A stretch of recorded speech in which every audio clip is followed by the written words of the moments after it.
Hello everyone, मैं विजय कुमार और इस लेक्चर में हम बात करने जा रहे हैं ओपन ऑर्गन पाइप्स की। ओपन ऑर्गन पाइप्स क्या है? एक सिलिंड्रिकल ट्यूब जिसके दोनों एंड्स ओपन है। एक एंड क्लोज कर दिया तो उसे कहते हैं क्लोज्ड ऑर्गन पाइप। पिछले लेक्चर में पढ़ा हमने। अब है कहानी ओपन ऑर्गन पाइप्स की। ध्यान दें, इसमें स्टैंडिंग वेव जब जनरेट होगी तो ओपन एंड पे हमेशा क्या बनता है? डिस्प्लेसमेंट का एंटी नोड और प्रेशर का नोड। ओपन एंड पे डिस्प्लेसमेंट मैक्सिमम, प्रेशर मिनिमम, है ना? तो लीस्ट पॉसिबल फ्रीक्वेंसी क्या हो सकती है? आप सोचिए।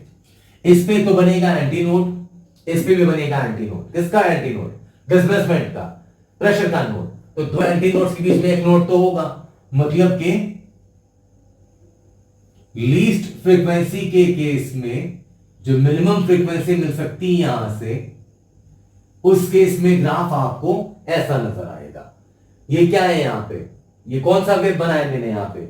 ये है डिस्प्लेसमेंट वेव। कोई सी भी वेव बना लूं, क्या फर्क पड़ता है? हमें अब मालूम है कि डिस्प्लेसमेंट और प्रेशर वेव कैसे बनाते हैं, एक से दूसरा कैसे निकालते हैं।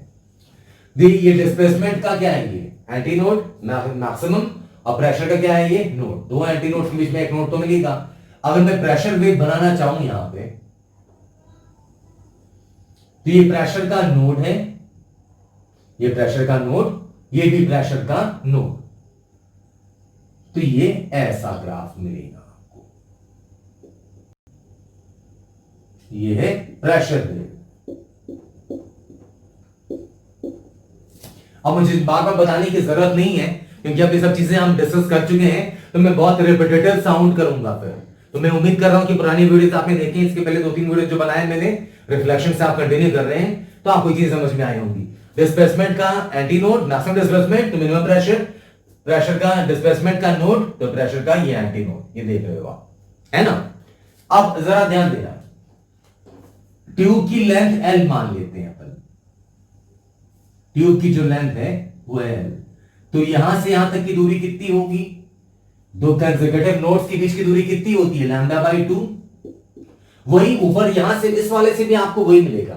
ये लैम्डा बाई 4, ये लैम्डा बाई 4 जोड़ोगे तो लैम्डा बाई 2 ही मिलेगा।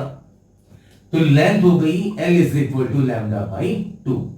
मतलब लैम्डा इज इक्वल टू आ गया यहां से 2L। फ्रीक्वेंसी F नॉट से रिप्रेजेंट करें तो V अपॉन लैम्डा होता है, तो ये आ गया V अपॉन 2L। तो ये है least possible frequency open organ pipe से जो आपको मिलेगी। F nought is equal to V upon 2L। इसे अपन क्या बोल सकते हैं? इसे कहते हैं फर्स्ट हार्मोनिक। पहला वाला तो वही कहलाता है हर बार, फर्स्ट हार्मोनिक। या इसे क्या बोलते हैं अपन? Fundamental overtone. Fundamental overtone.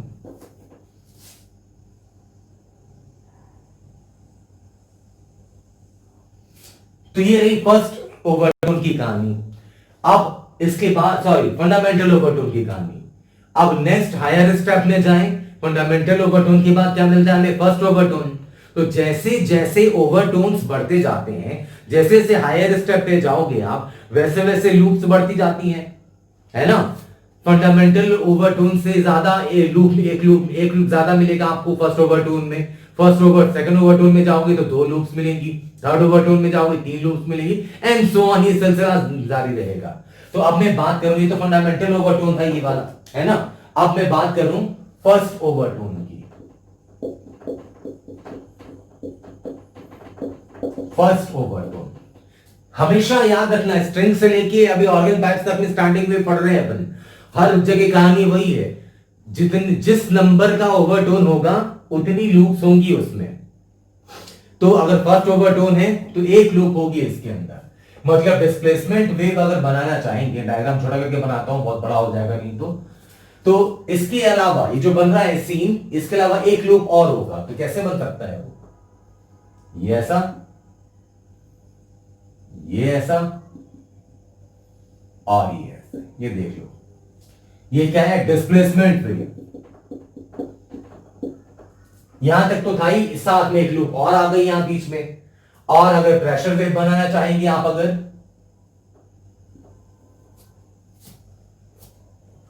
तो देखो ये नोड, यहां पे डिस्प्लेसमेंट का नोड है तो प्रेशर का बनेगा एंटी नोड, ये ऐसा,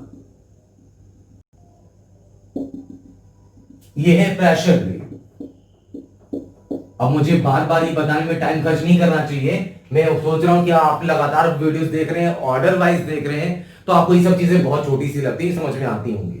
देख लो प्रेशर वेव में यहां पे एक लूप था, यहां पे दो लूप्स हो गए, तो ये दूरी कितनी होगी यहां से यहां तक, यहां से यहां तक अगर देखें, ये दो कंसेक्यूटिव नोड्स के बीच में लैम्डा बाई 2, यहां भी दो कंसेक्यूटिव नोड्स के बीच में लैम्डा बाई 2, तो लेंथ तो L है, तो यहां से यहां तक लेंथ L है, तो L को क्या लिख सकते हैं, lambda by 2 plus lambda by 2, lambda by 2 plus lambda by 2, मतलब ये हो गया lambda, N is equal to lambda. Frequency first over 2 है तो लिख रहा हूं मैं F1, तो ये आ गया वेलोसिटी अपॉन वेवलेंथ, तो फ्रीक्वेंसी आ गई v upon L, lambda is equal to L है। इसे थोड़ा सा रीअरेंज कर दूं मैं, ध्यान से देखना, कोई कमाल की चीज नहीं कर रहा मैं यहां पे, v अपॉन L आ गई वैल्यू, अगर मैं इसे ऐसा लिख दूं 2 v अपॉन 2L, 2 कट जाएगा वही मिलेगा आपको, लेकिन ऐसा रीअरेंजमेंट मैंने इसलिए करा है कि v अपॉन 2L की वैल्यू देख लो, ये है फर्स्ट हार्मोनिक, ये मतलब F1 इज इक्वल टू चाहे तो लिख सकते हैं 2F0, ये फर्स्ट ओवरटोन में ये रही आपकी फ्रीक्वेंसी 2F0। हमने पिछले लेक्चर में क्लोज्ड ऑर्गन पाइप पढ़ा, वहां देखा हमने कि सिर्फ ऑड हार्मोनिक्स मिल रही थी, फंडामेंटल ओवरटोन आया F0, तो फर्स्ट ओवरटोन आया था 3F0, लेकिन यहां पे आया 2F0, इंटीग्रल मल्टीपल है। nth ओवरटोन, अगर nth ओवरटोन की बात करूंगा तो डिस्प्लेसमेंट के नजरिए से अगर ग्राफ बनाऊं मैं, तो ये तो है ही, और nth ओवरटोन है तो n लूप्स बन जाएंगी ऐसी, और लास्ट में जाके यहां पे तो है ये डिस्प्लेसमेंट वेव, ये है डिस्प्लेसमेंट वेव। प्रेशर वेव बनाओ, देखो फंडामेंटल में थी एक लूप, फंडामेंटल में थी एक लूप, फर्स्ट ओवरटोन में आ गई दो लूप, फर्स्ट ओवरटोन में दो लूप, तो सेकंड ओवरटोन में 3 लूप, थर्ड ओवरटोन में 4 लूप, और nth ओवरटोन में n लूप्स, मतलब के एक ज्यादा n+1, ये यहां से यहां तक टोटल, ये टोटल n+1 लूप्स होंगी यहां पे, n+1 लूप्स। कैसे लिखा मैंने n+1, देखो हर ओवरटोन में एक एक लूप फंडामेंटल की तुलना में बढ़ता जाता है, जैसे फर्स्ट ओवरटोन में एक लूप ज्यादा है पहले वाले की तुलना में, फंडामेंटल की तुलना में, तो फंडामेंटल में तो एक लूप है ही, फर्स्ट ओवरटोन में 2 लूप्स हो गए, अब इसके बाद में सेकंड ओवरटोन होता तो एक लूप और लाता, तो सेकंड ओवरटोन में 3 लूप्स हो जाते, तो हर नंबर ऑफ लूप्स ओवरटोन से एक ज्यादा चल रहा है ना, फंडामेंटल में एक, फर्स्ट में 2, सेकंड में 3 होता, तो nth में n+1 लूप्स, तो लेंथ क्या लिख सकते हैं अपन, lambda by 2 lambda by 2 lambda by 2 lambda by 2 कितने बार, n+1 टाइम्स, तो लेंथ हो गई n+1 लैम्डा बाई 2। ये बात छोटी सी है लेकिन इंपॉर्टेंट है, इसमें गलतियां हो जाती हैं, तो यहां से लैम्डा इज इक्वल टू मिल गया आपको 12 upon n+1। Frequency nth overtone है तो मैं fn लिख दे रहा हूं, velocity upon wavelength, velocity upon wavelength है 12 बाई n+1, ये आ गया n+1 v बाई 12, n+1 ऊपर, और ये जरा ध्यान से देखना जरा, ये v अपॉन 2L, ये तो आपकी ये रही फर्स्ट हार्मोनिक F0, मतलब आप यहां से लिख सकते हैं nth ओवरटोन में फ्रीक्वेंसी है n+1 F0, ये n की वैल्यू कहां से 0 से, फंडामेंटल के लिए 0, फिर 1 2 3 जितने भी, तो nth ओवरटोन में फ्रीक्वेंसी रही n+1 F0, तो इसको n+1 हार्मोनिक भी कह सकते हैं आप, nth ओवरटोन बोले या n+1 हार्मोनिक, कैसे कौन सा हार्मोनिक ये फैसला कैसे करते हैं अपन, वो देखते हैं कि फंडामेंटल फ्रीक्वेंसी का कौन सा मल्टीपल है, जैसे इसे क्या बोल सकते हैं फर्स्ट ओवरटोन, ये तो फर्स्ट ओवरटोन है ही, लेकिन साथ में क्या बोल सकते हैं सेकंड हार्मोनिक, क्योंकि फंडामेंटल फ्रीक्वेंसी का 2 टाइम्स ही है, तो अब n = 0 रखोगे तो मिलेगा F0, fundamental n is equal to 1 रखोगे फर्स्ट ओवर टोन के लिए तो 1 + 1 2f0 जो आया था यहां पे 2f0 2 रखोगे तो 3f0 and so on f0 2f0 3f0 मतलब के फंडामेंटल फ्रीक्वेंसी के इंटीग्रल मल्टीपल्स मिल रहे हैं। क्लोज्ड ऑर्गन पाइप में इंटीग्रल मल्टीपल नहीं मिल रहे थे, वहां पे ऑड मल्टीपल मिल रहे थे, है ना। ऑड नंबर भी इंटीजर, ये मतलब कहने का मतलब है कि सिर्फ ऑड मल्टीपल्स मिल रहे थे, लेकिन यहां पे सारे इंटीजर्स मिल रहे हैं f0 2f0 3f0 4f0 इस तरीके से। तो integral in open organ pipe, integral multiple of fundamental frequency